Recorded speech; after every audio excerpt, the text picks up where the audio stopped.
there. Right here? Yeah. Dropping it? Yeah.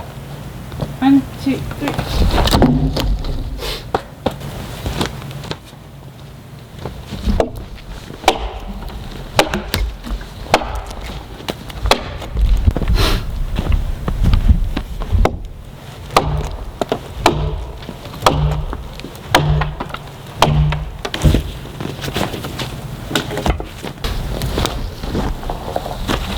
I can just drag it.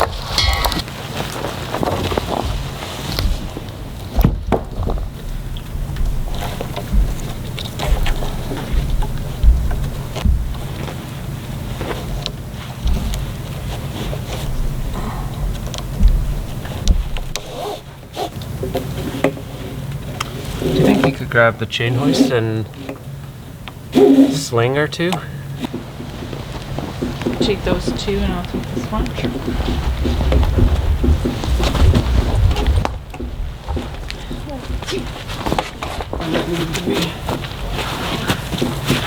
One out first? Sure.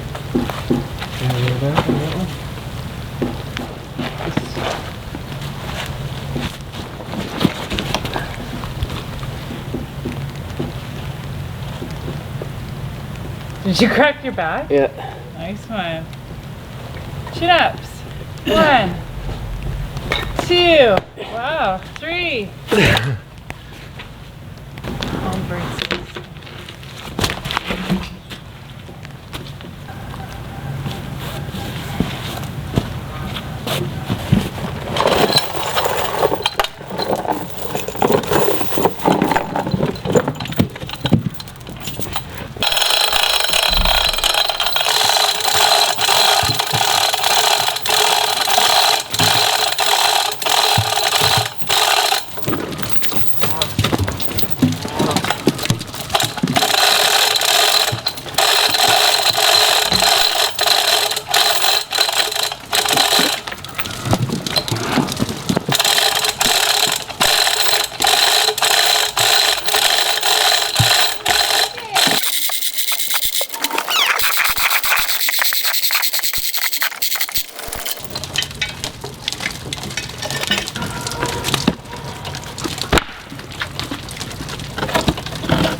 Okay.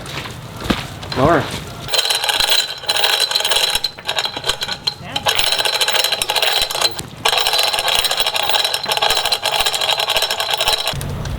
Good techniquing for when you're alone. Yeah. That's what you should call it. Techniquing for when you're alone. And you don't have a tractor. So many titles you could use. Man lifts log with pinky finger.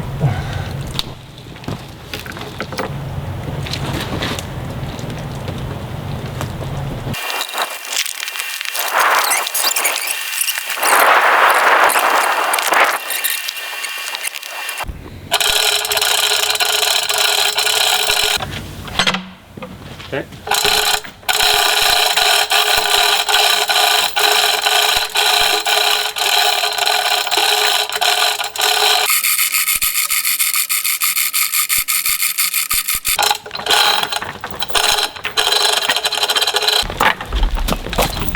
Yeah, baby.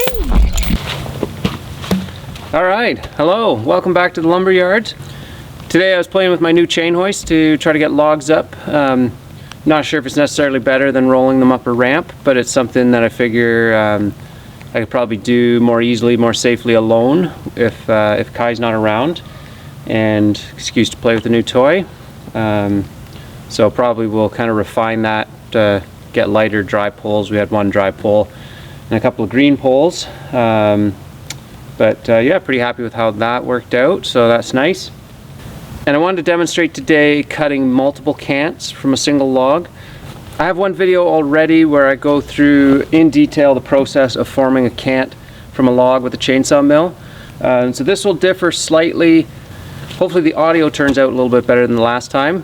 Fewer bird song this time, which I know some of you loved, some of you hated. We'll have some geese in the background, but they'll be less consistent at least, hopefully.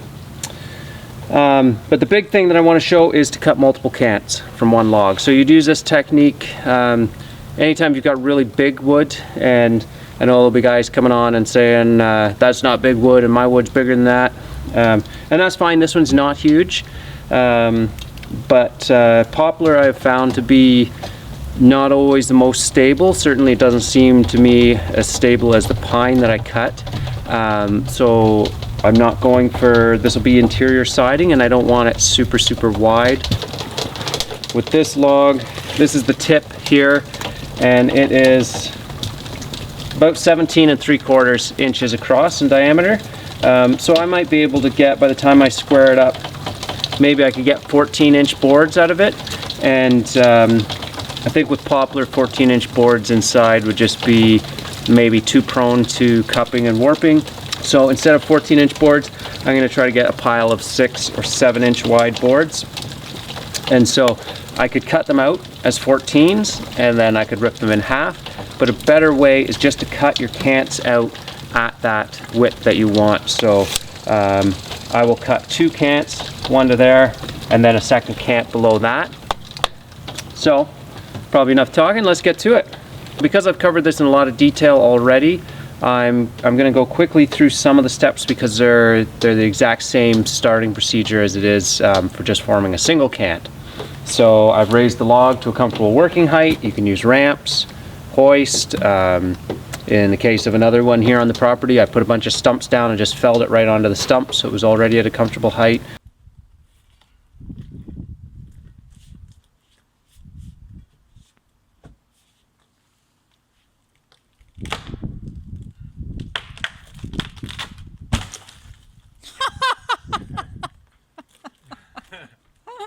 Wow. Perfect milling position. Wow. So lots of different techniques for that. And then I've just shimmed it in place so that it's stable. And then I will secure my end plates, and those are just locally cut plates from any steel fabricator. And I can put info for that in the description down below as well. On the tip side, the plate will be a little bit higher, on the butt a little bit lower, and both will be level to ensure that they're in the same plane.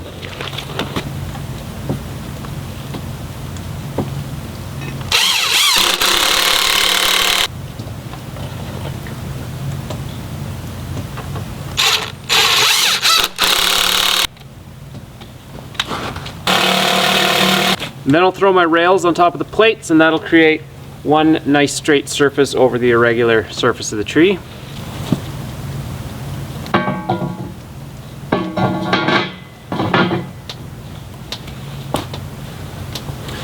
I'd want to check, make sure that these rails are actually sitting tight down on the plates and not sitting up on a chunk of wood or bark, and in this case I got lots of room underneath. So then I can fuel up the saw. I'll set the mill to 5.5 inches.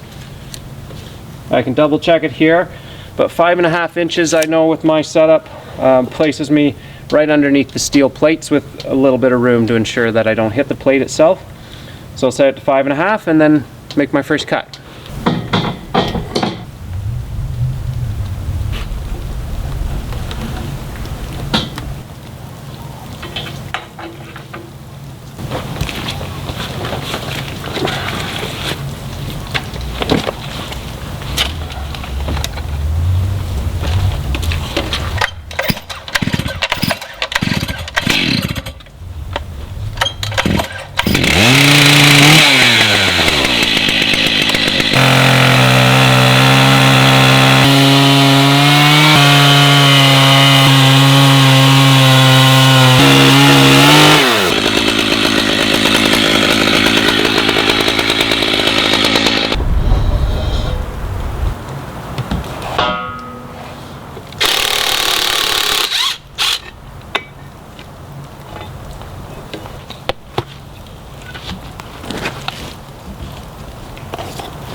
Okay, so that's my first cut.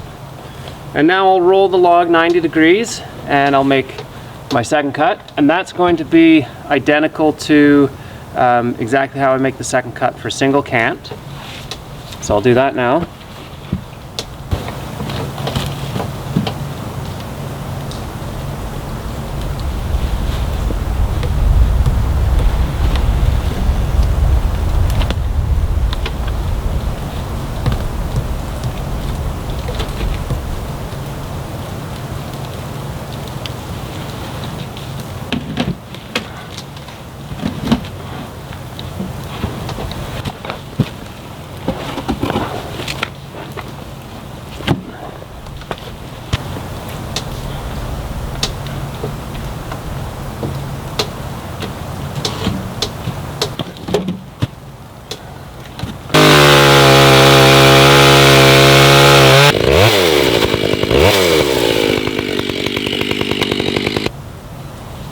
So this time I don't need to use the level to ensure that the two plates are installed in the same plane.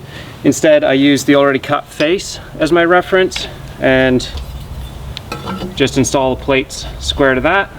And if both plates go on square, then obviously they're in the same plane.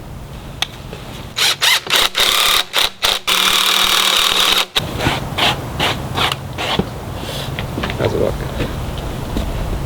Good. Saw a bunch of ducks. Oh, What are we doing? Tracking.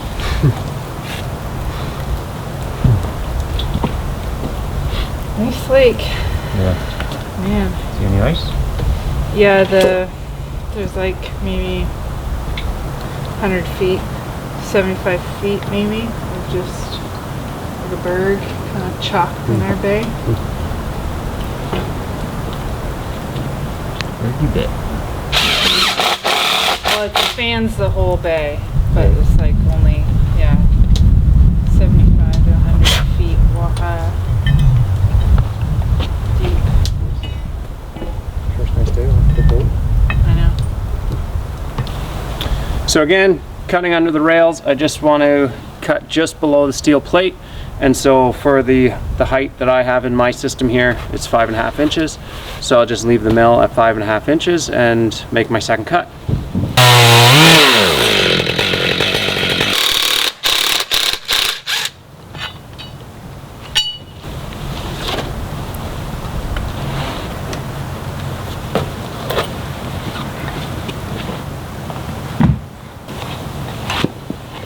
So that completes the second cut. Felt like there was at least enough wood in that second slab to get another board out of it. But we do that in batches. Once I've got a bunch built up, then usually Kylan and I will work together, get a tall set of sawhorses, and she'll load them on and I'll cut, and it moves pretty quickly. My two faces are nice and square to each other. As I showed in the previous video, the third cut, we don't need to roll the log and set up rails again. We could just drop it all the way down to whatever the finished width of the boards is that we want. So if I was going for really wide boards, then at this point, I could set my mill down to 14 inches and make the bottom cut on this cant and have a 14-inch wide cant and start pulling 14-inch boards off of it. But if your ultimate goal is to then cut those boards in half, you're much better, in my opinion, to just do that now. Cut the cant right in half and create two separate cants and then process each of them separately. So that's what I'm going to do. So this is where the process diverges a little bit from making a single cant. So instead of dropping it to 14 inches, I'll set my mill at 7 and I'll make my first cut, remove that cant. Might be light enough that I'll be able just to maneuver it onto a second set of higher sawhorses so I don't have to lift it up again later, and then make an additional cut also at 7 inches and produce the second cant. So we'll do that now.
Okay, so that's one cant removed, and then I can cut the second one out of what's remaining.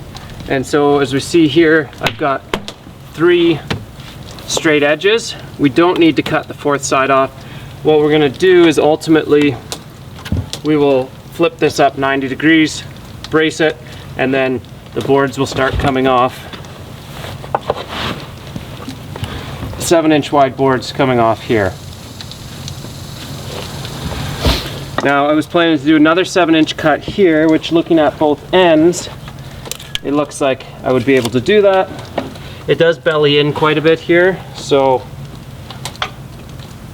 doing a 7-inch wide cant would give me lots of wane in the middle, or bark left on in the middle. So I'm just going to go right ahead and set this down to 6 inches, so I'll get a little narrower boards and won't have to deal with all that wane on them.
So there you have it, 2 cants from 1 log. This one is set up, ready to go, so I could set my saw to 1 inch and start cutting 1x6s off of it. I'd roll this guy up 90 degrees as well, stand it up, brace it just like I did with this one, and leave the saw set at 1 inch and start cutting 1x7s off of it. And so again, smaller log like this one, you know, up to 2 feet in diameter, I find pretty easy to manage using PVs and other leverage techniques, and probably you could just cut it into 1 cant, do all your milling, and then cut your boards up later. But definitely if it gets much bigger than 2 feet, I find much easier to just cut them into the cants right away and then cut your finished boards off of that. So not hugely different than the 1 cant process, but if you hadn't seen that before, then hopefully it will save you some time, save you some backache in particular, and hope that you enjoyed watching. So I'm going to set my saw and start making some boards here, and yeah, thank you very much. Hope you enjoyed it.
there we go.